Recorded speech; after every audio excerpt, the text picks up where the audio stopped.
Hello again. Now, today I'm going to be talking to the most amazing person, and we're going to be going on an incredible journey.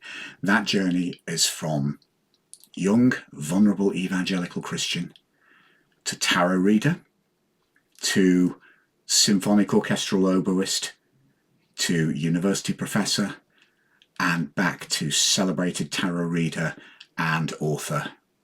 I'm speaking to the amazing Elliot Adam, and welcome to Rebellious Fools.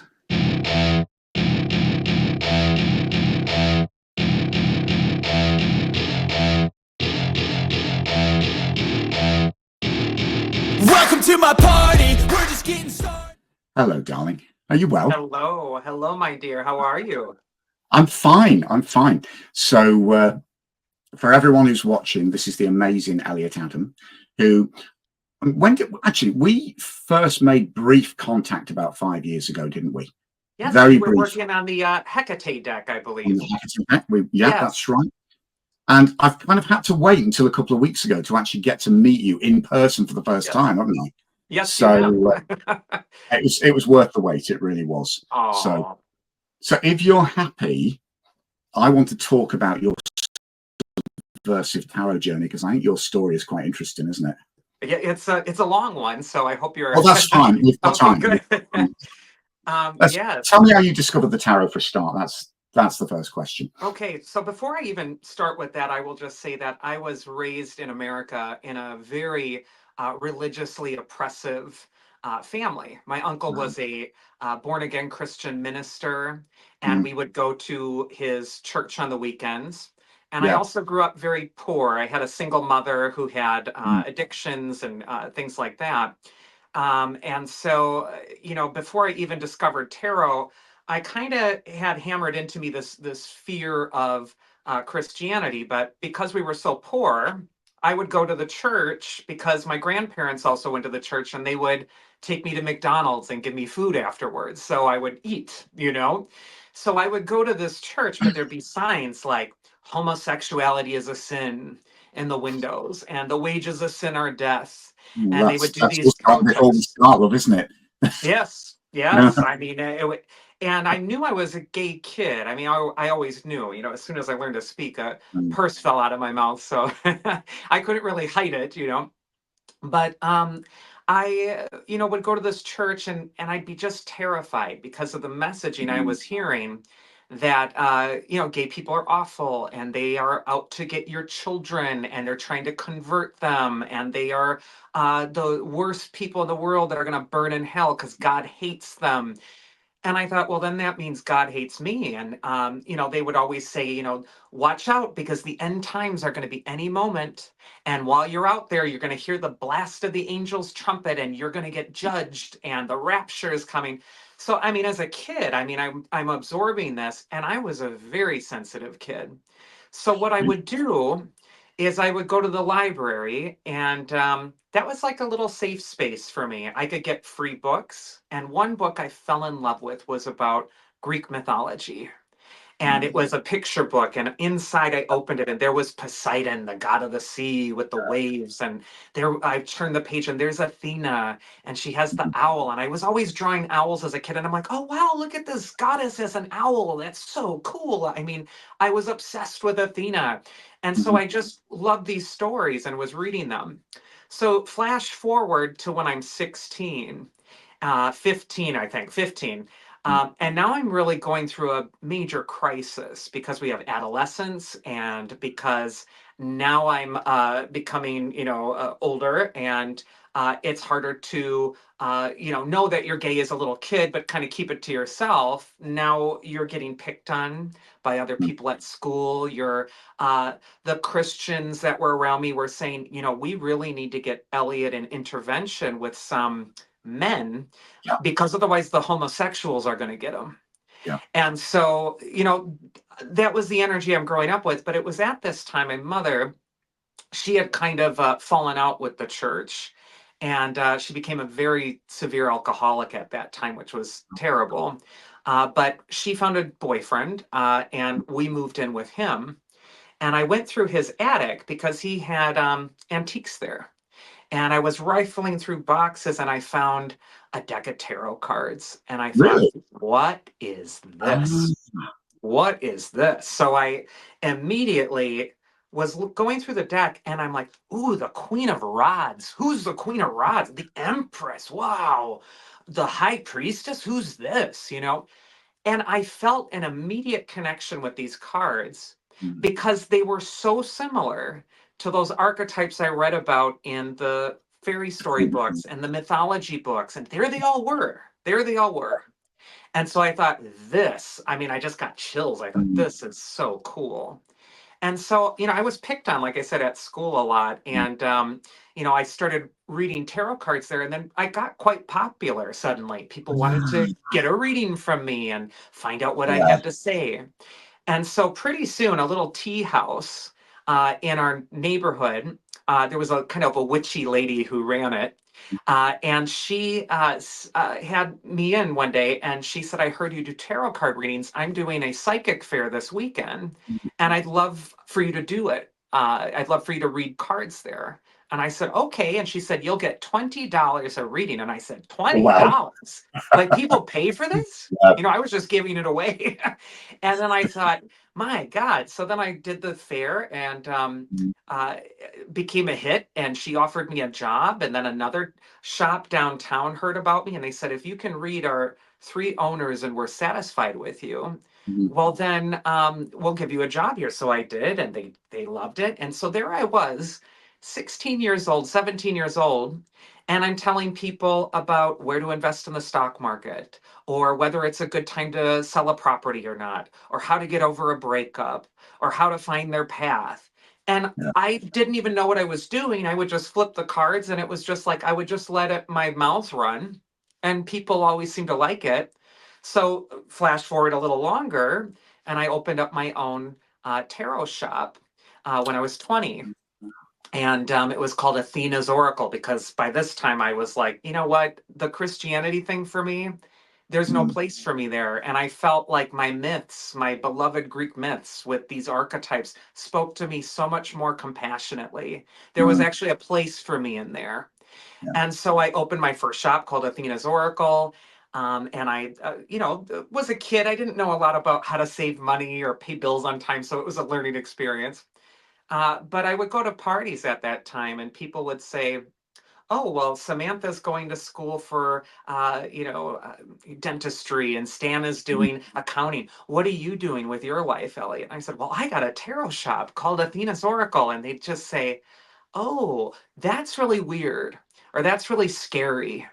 or you really believe in that? That's really frightening. Mm, And I'm like, well, no, no, no, no, you don't understand. Like when people come in, I actually help them and I actually kind of give them, advice and they leave happy. And it's not something mm, that's meant to be frightening, but yet got the message there that there was something wrong with me mm, for doing this. And so, being a young person who wanted to prove myself and get the acceptance of other people and feel like people liked me, I also taught myself to play the oboe at the time when I was in high school by going to the library and getting CDs and listening to them and wow. playing it. Yeah. And so I thought, I'm going to go to music school and I got in on a scholarship and flash forward longer, I went through the whole rigors of classical music, got a doctoral degree, won an orchestra job, blah blah blah blah blah. But that was my early journey with tarot. I actually wanted to run far away from it because I felt like it wasn't acceptable, and so I kind of rebelled against it until much later, which we could talk about later. But I had a trip to Delphi and that changed It's everything. But that's interesting. in a nutshell. Our experience has similarities because I got my first cards when I was at school, Oh, you and did? then yeah, and then unfortunately had a very misguided conversion to evangelical Christianity, where my cards were torn up in front of me by my church leaders, Mhm. and then that was it. Tarot was dormant in me for a good few years, but actually, like you, I came back to it Mhm. at a later age. And I'd actually, this is a little interesting aside. When you rediscovered the tarot, I mean, for me, it felt like coming home. The Oh, first time I handled a deck again and leafed through them, there was this real, I didn't put it into these sort of words at the time, but there was this real sense of I've come home. And I didn't realize how significant that was at the time, because, tarot actually provided a very powerful path out of the sort of repressive spirituality that I've been involved with. So scroll forward. I mean, this is fascinating. I mean, we've gone from bullying at school to empowerment through tarot to successful business through tarot to professorship and playing with the symphony orchestra, and then back to tarot. Yes. Wow. Yes, it was a journey, and the way I got back into tarot was I was up for a professorship in a school that I really wanted this job so badly. And I knew the professors because I had attended there. It's where I earned my doctoral degree. Yeah. And I thought, I have to get this professor job because this is what I've been working for all these years, 10, 11 years of work, And so I was a candidate or whatever, or, they said they would talk about me, and they didn't give me the job. And I was just devastated. And it was right after that they said I didn't have enough international experience. I didn't play in Europe enough. I didn't do this. So I thought, well, I better do something about that. So a friend of mine went to the Royal Irish Academy of Music and invited me to do a concert there. And so I went, and I got up to perform, and I always would get such terrible stage fright. Terrible. I would be sick the night before I had to play a big performance. I would not be able to sleep. I'd be anxious. I'd feel like awful. So I got up there, and I was just shaking. And my instrument was in my hands, and I was having these nerves. And I performed dozens of concerts, hundreds of concerts. But for whatever reason, I just felt like a fraud, like I wasn't really good enough, like I wasn't, going to do a good job, and people were going to find out that I actually didn't know what I was doing, and whatever.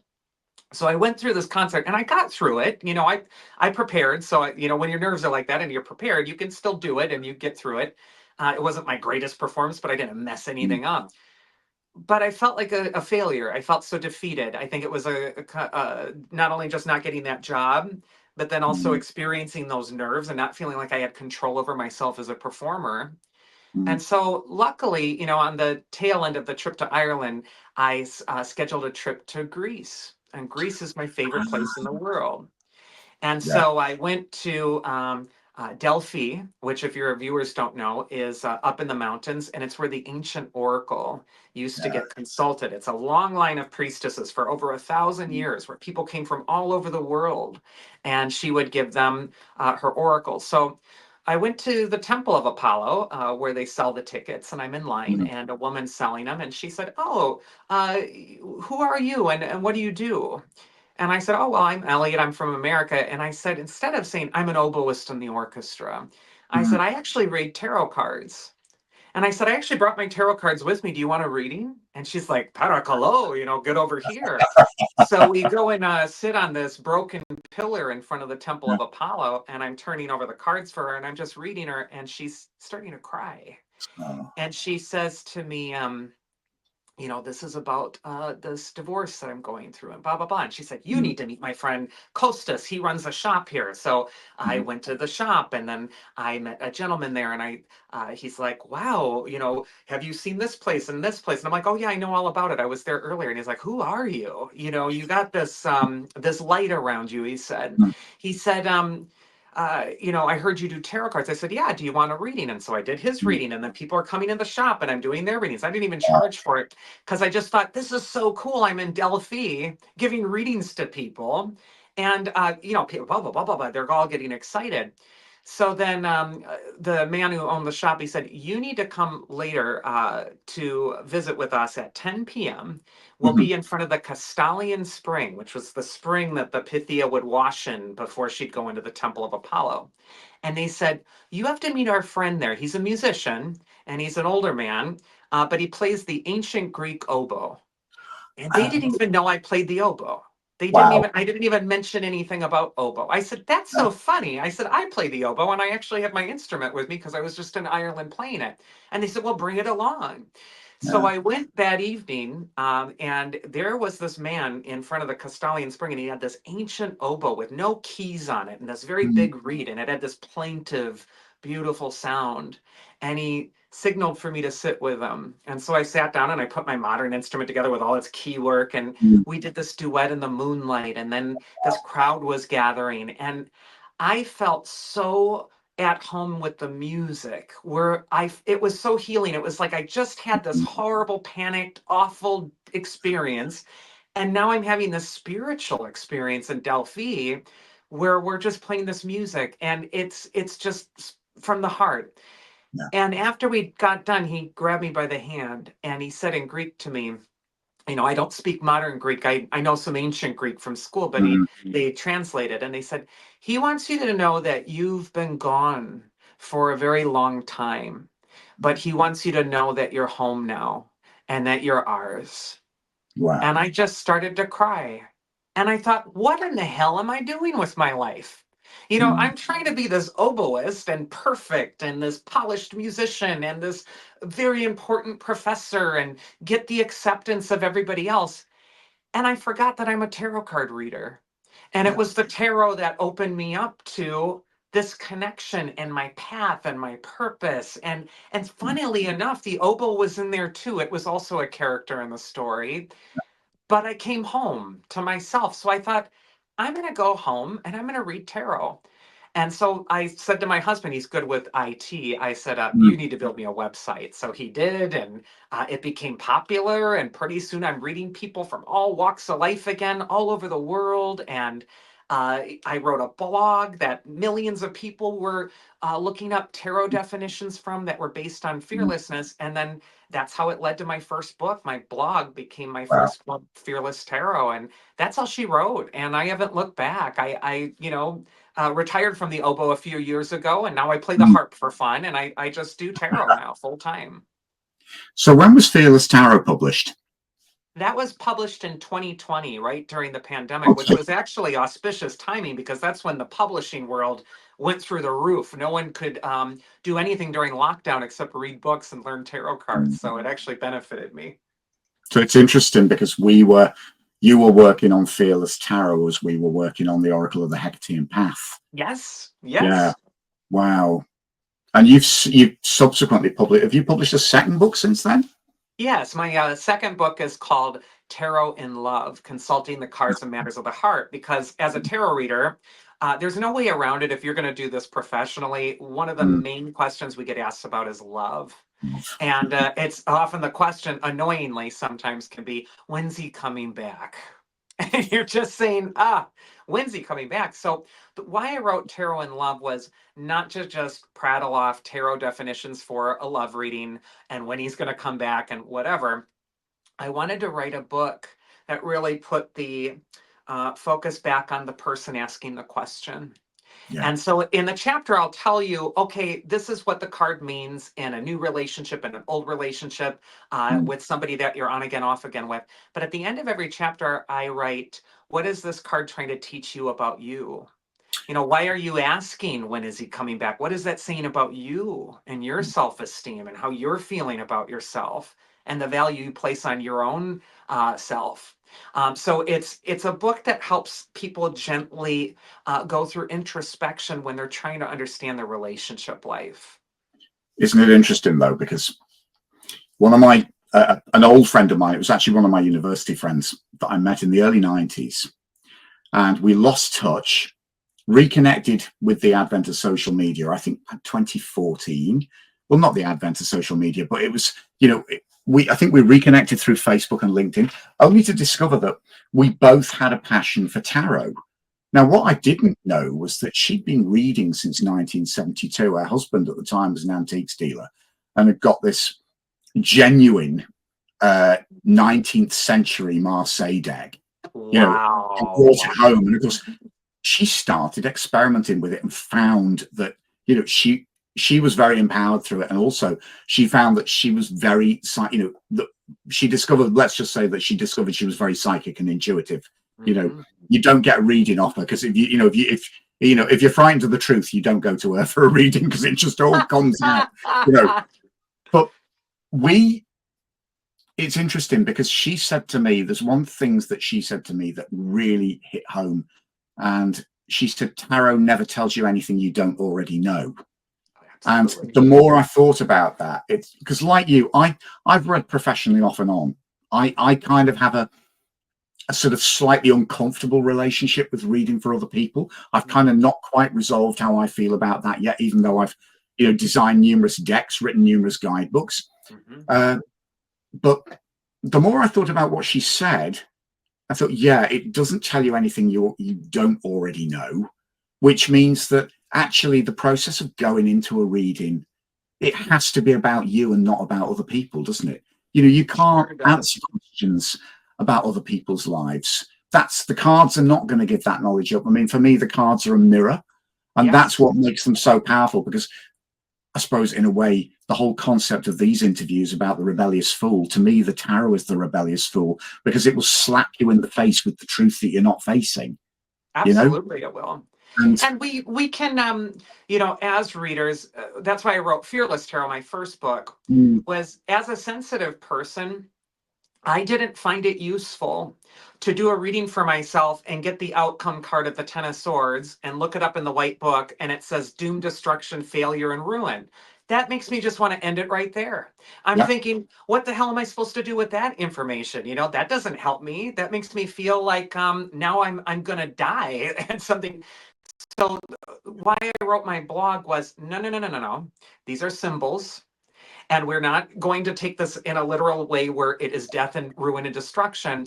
But what is it talking about in you? And let's look at the Ten of Swords, and there's 10 swords in the guy's back. If this is a mm, crime scene, they're in his back because the thing that was haunting him or stalking him in the shadows was coming from behind, and he wasn't looking at it. yeah, He's turning away from it, and it catches up with him. And so, how you kind of give a more empowering slant to that card, in my view, is to say, okay, you got a choice here. You can either avoid the very uncomfortable truth, the ending, the thing that you're like, la, la, la, I don't want to hear it. And it can get you from behind and ruin you. Or you can turn around and be courageous and face it. And you yeah, have a much better chance in a fight where you're facing it than exposing your back to it. And you can turn it into courage. So it does slap you in the face, but as a reader, my style is never to terrify people or hit them over the head with something just to show how, ha ha ha, look at the tarot is knocking you down. yeah, I do want to say, yeah, let's validate that there is something difficult here. We don't want to sugarcoat that, mm, but let's look at what is this talking about. And to your point, yes, when you talk about these things, people do this because they already know. They already they- know this is talking about something in them. And you don't need to be aggressive with it to make your no. point. Do you find as well when you're reading for people? I watch very closely people's reactions when I turn the cards over because Wow. I pick up on I'm quite sensitive to body language Yes. and quite sensitive to facial expression. And Mhm. when I'm turning the cards over, I don't know whether people realize this, but I'm looking for which card they react to the most because I know Interesting. that's where the most potent answer in the reading is going to be. Because Mhm. sometimes that can elicit a sort of raised eyebrow. Mhm. Sometimes people's body language tightens. That immediately tells me there's something they're afraid of or there's something they didn't want to see. You know, Absolutely. if I see somebody's face widen or brighten, I'm thinking, well, that tells me that that card is the key to something they want. Mhm. You know, but again, That's yeah. it's not. It's not for me. It's not that the cards are going to. I think there is this misconception that the cards are actually going to whistle in some unseen knowledge from the outside or from the spirit world. And I'm thinking, no, to me, that's not how they work. They Yes. are mirrors. And then all of a sudden, when those cards are turning over, people are seeing themselves in there. Yes, And they that's why, do. for me, the one that I get the strongest body language from, that's the card I'm going to pay the most attention to or discuss the most in the reading with them, you know? Yeah, that's a very good method. It's funny though, when I started reading when I was 16 years old, Mm. I had a lot of skeptics because I was a 16-year-old kid and Uh, they're sitting at my table and they're like, who in the heck is this kid? So I actually learned early on never to look at people when I read them. And it was oh, my method because when I was a kid, I was so afraid. mm, Are they going to like what I'm doing? Is this resonating? That I'd be more interested in looking at their body language. And the people in Milwaukee, Wisconsin, where I grew up, would be like this. They would be stone really? face the Oh, whole that's time. interesting. They would be I, like this. And I'd think, oh my God, they hate me. They hate this. They don't like what I'm saying. I'd get in my head yeah, about it. So I'd finish the reading and they'd say, that was really amazing. I really enjoyed that. And I'm like, really? Like, I can't believe you didn't look like you liked what I had to say. You were just yeah, like this the whole time. So I learned early on, people test you because they're afraid you're reading their mind. And so so I learned early on, I don't need to look at people. All I need to look at are the cards on my table. And so even when people call me, I only do Zoom audio. I never look at them. I don't want to see what they're doing. It mm, distracts me. All I do is I read through the cards like I'm reading a book, and I read about these archetypes that we all dialogue with. mm, And if I just trust the archetypes, if I just go through and weave the narrative of what these archetypes are mm. talking about, people, their inner self, our inner self, it speaks in this language of symbolism and art, Yes, music, and they know yeah, exactly what I'm talking about. and They know story. what the high Mm, priestess is. They know what the tower is. They know the symbolism because I'm speaking in a language that the inner self understands and it's making its own connections with what I'm saying.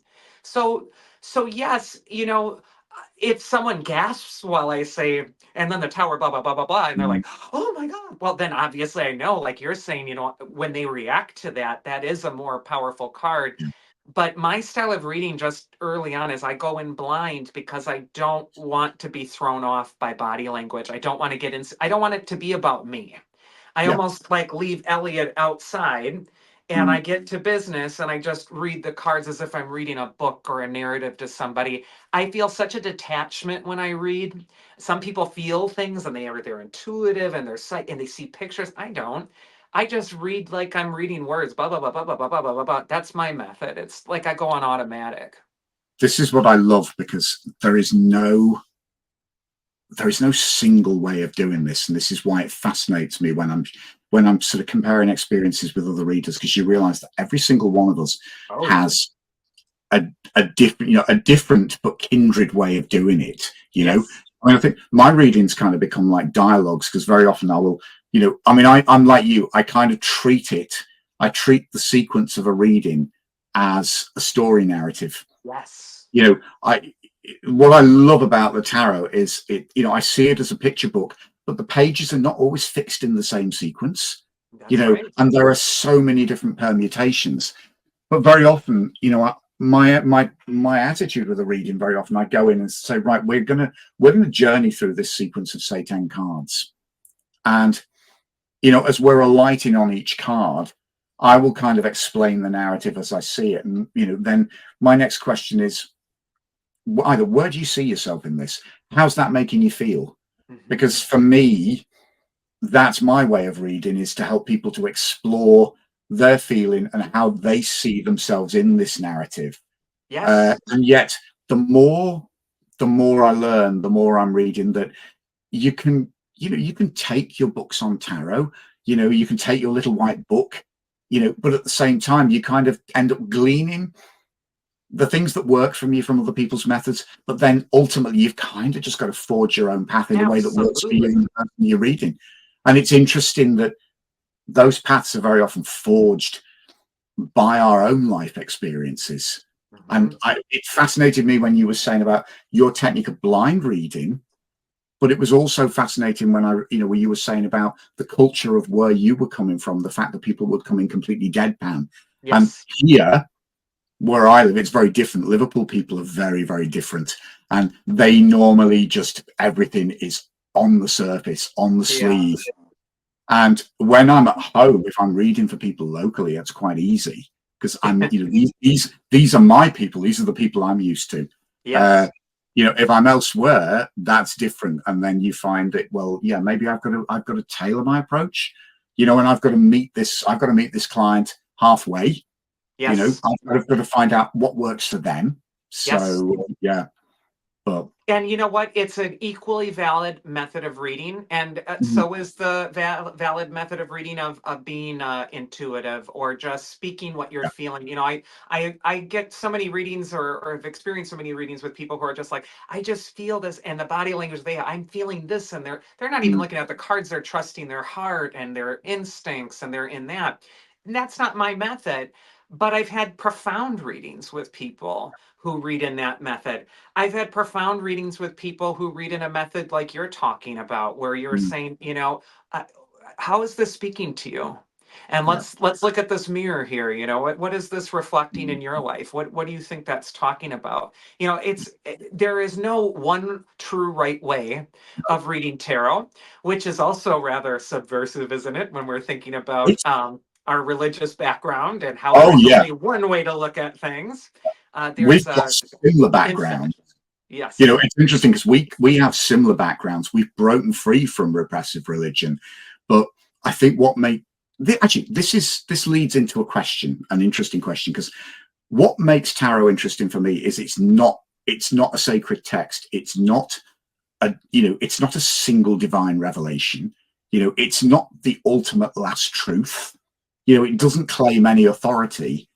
But for me, that's kind of what makes it dangerous to the church, Mm. because it's deep down, I think the church fears the subversiveness of the tarot. And also, I think it fears, the tarot, in so many levels, the tarot has stuck two fingers up at the patriarchy with its symbols, and it's Absolutely. particularly its symbols of empowered femininity, Oh, you know. yes. But I mean, it, coming from a similar background to me, and obviously stepping into that world that the church immediately demonizes you for, Mm. you know the tarot has played a massive role in your journey. So how do you see it?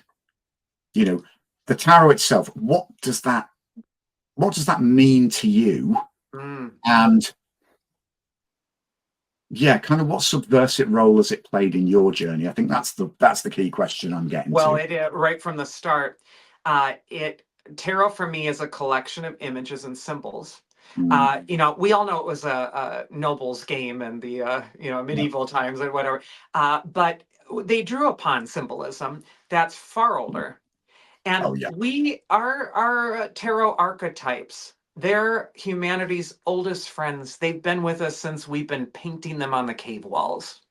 They Mm, are in our DNA, okay?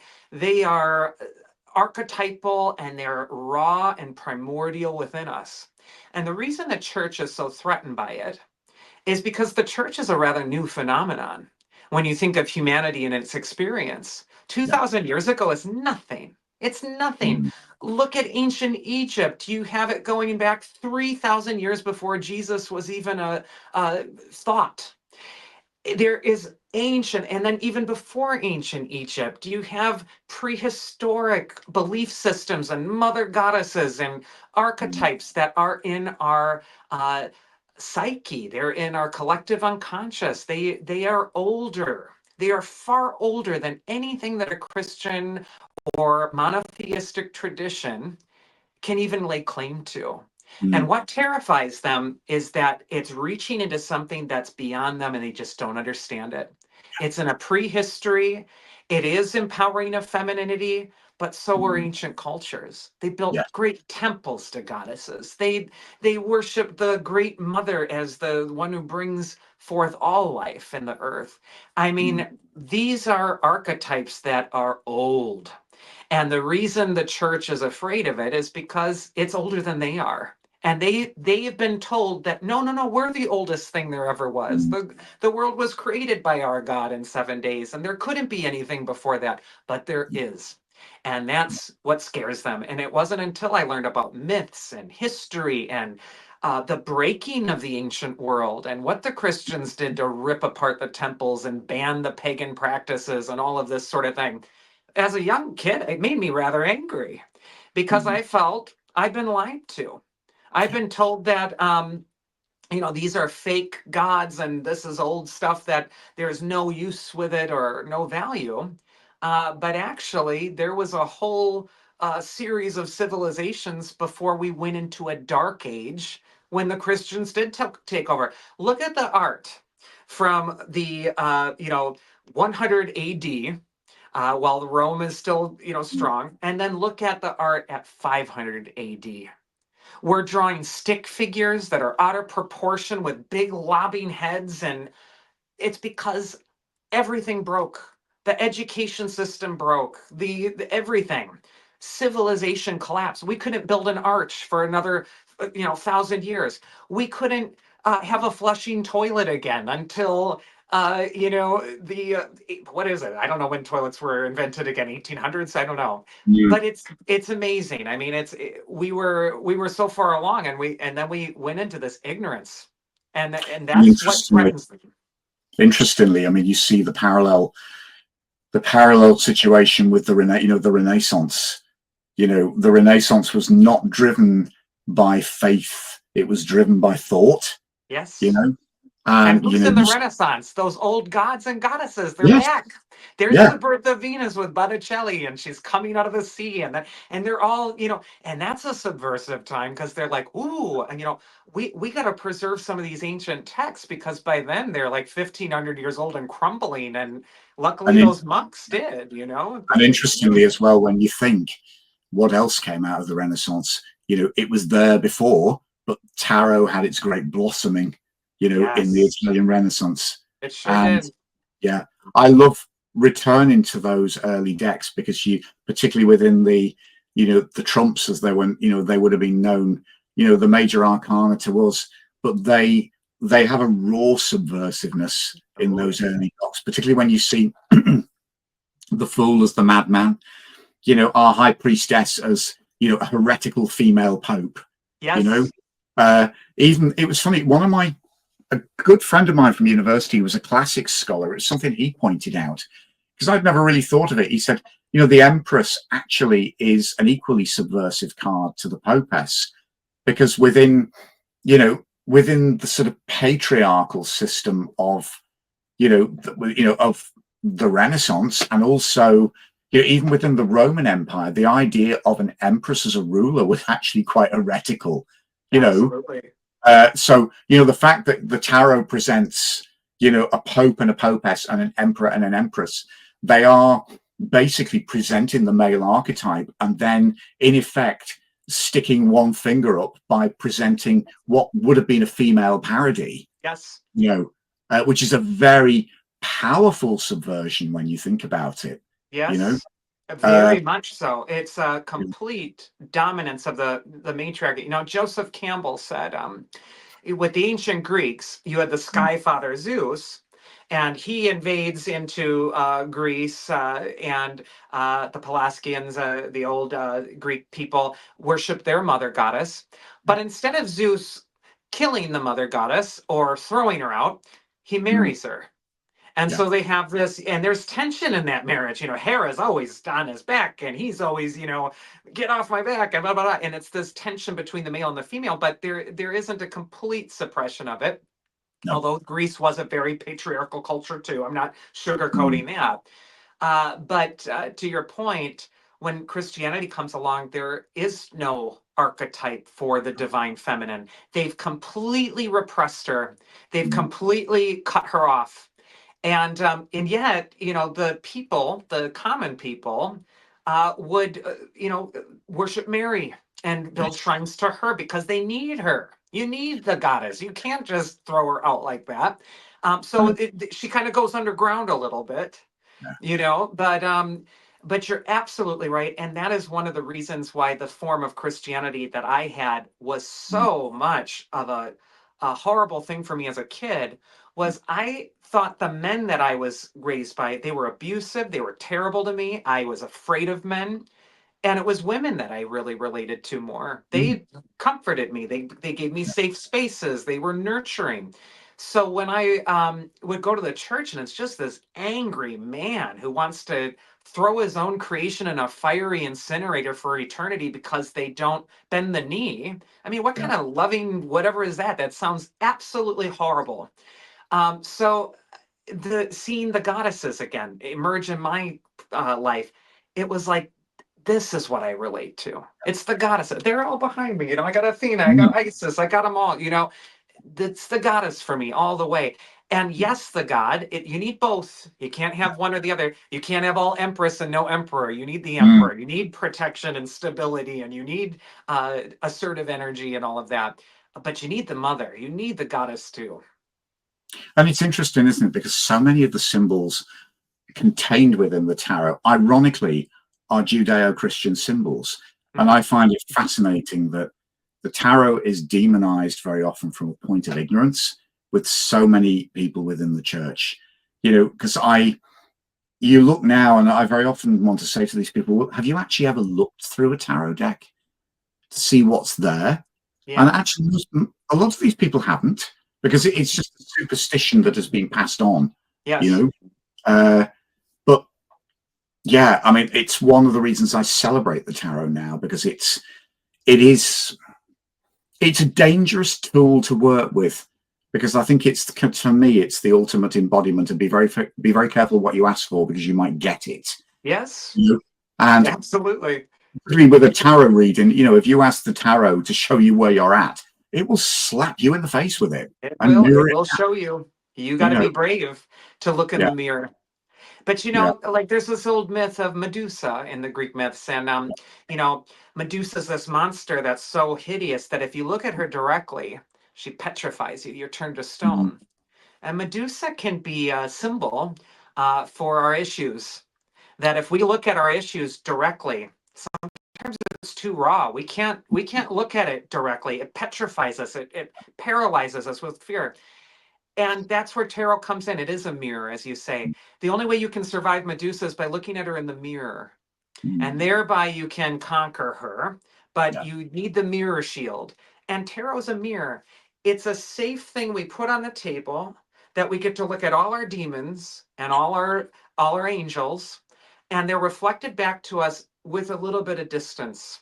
And there's a space there where we're not rawly dealing with this so directly. There's a safetiness about it. And it's because it's a mythic language. It's the myths. It's telling a truth in a way that is symbolic, that gets to the heart of what's really going on. That's why I love tarot. and sometimes, because those archetypes on the cards are mythic, we can face the story because it's happening to them, even if Yes. we couldn't face the story directly because it's happening to us. And then Yes. once the connection comes that actually this is their story, but it's also my story, it's not so difficult to face then, is it? It isn't. It Yeah, feels welcomed. It feels yeah, cathartic, even when it's hard. Even when the yeah. tears come, it's a catharsis. It's finally feeling that feeling that's been strangling you unconsciously all this time that you've been resisting, and now Yeah. you just let it go. It's so healing. It's wonderful. What next for you? Because I mean, you've published two amazing books, and Oh. you are a powerful reader. Where do you want to take your tarot journey next? Well, I'm actually finishing up my third book, which Oh, accompanies a tarot deck that I've been drawing and redrawing for 25 years. wow. So, way back in the day when I started tarot, I started Yeah. drawing a tarot deck with Greek mythology. Now, I was a self taught artist and Mhm. talk about out of proportion big heads and little bodies and all. It was Yeah, but that's awful, not always awful the art thing. Yeah. 25 years ago when I started it. But over the years, I've been keeping up with it and doing Mhm. them and redoing them. I probably drawn the deck 4 or 5 times all the way through. But finally, they are done. The art is done. Oh, And now I'm brilliant. writing the accompanying book. Mm. And it is the Greek myths and the tarot, but it's written in the voice of the Delphic Oracle. So Ooh. I'm going to present the myths, but to people in a way that helps them relate the myths to what they're going through in their everyday lives. So Brilliant. the book I'm working on right now, feverishly, I just finished the major arcana. I'm going to Mhm. do the minors over the winter, and hopefully that'll be out next year. Oh, that's wonderful. Yeah. So, It's been an absolute pleasure. I think we need to do another one of these sometime. Oh, I would be delighted. I would love it. And I would love to hear more about you. I'm sorry if I just went on and on and on. No, I no, want to it's hear fine. more about your story. Right, well, I'll do your deal then, because it's like if the last one of these series is my story, I'll get you to interview me. How does that sound? Oh, I would love that. That'd be That's excellent. I great. think that'd be terrific. Elliot, thank you so much. It's really been a pleasure. And to everyone who's watching, thank you so much for you too. And hopefully we'll see you next time for the next Rebellious Fool. So anyway, take care. Thank you.